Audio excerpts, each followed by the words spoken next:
Hey guys, welcome back to our Swordfish 101 series. We're out here today sword fishing, and it made me think of something, and it happened to us, happened to another friend of mine, and we had to take our reel in for service, and we wanted to share it with you guys because a lot of people are not doing this. We were not doing it, and it's the maintenance on the plugs, right?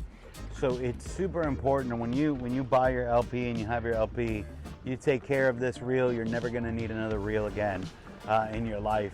You're never going to want another reel. These are the best electric reel that you're ever going to use.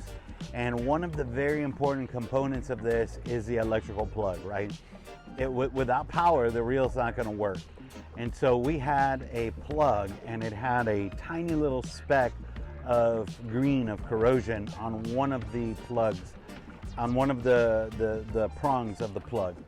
And what happened is that we were fighting a fish, and when you're fighting a fish, you know, this thing is going to need more power and needs a constant voltage. And like any electrical device, if it's not getting the constant voltage, it's going to burn the cable on the inside.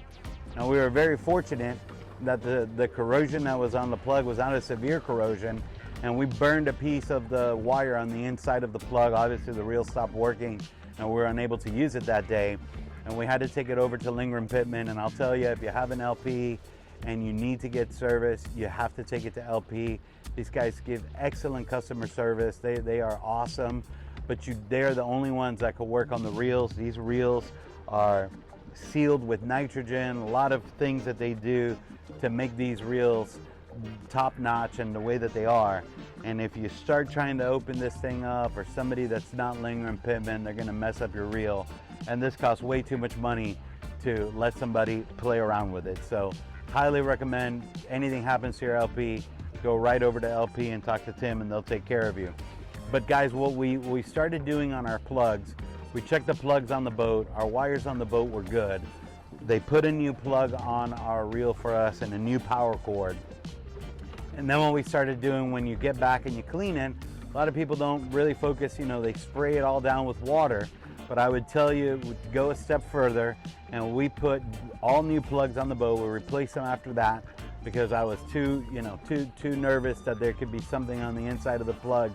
And we filled these things up with dielectric grease to give it some lubrication and prevent with the saltwater corrosion. We also do the same thing on our plug. So when we get back, we clean it. Next day, you take some dielectric grease, you put it on your plug and kind of rub it on with your fingers. And every time that goes into the plug on the boat, that's going to stay lubricated and prevent your plug from getting saltwater corrosion and keep your reel working at an optimum level. Give it a go, guys. If you have any questions, you're unsure of something, leave us a message in the comments. We'll be glad to help you out.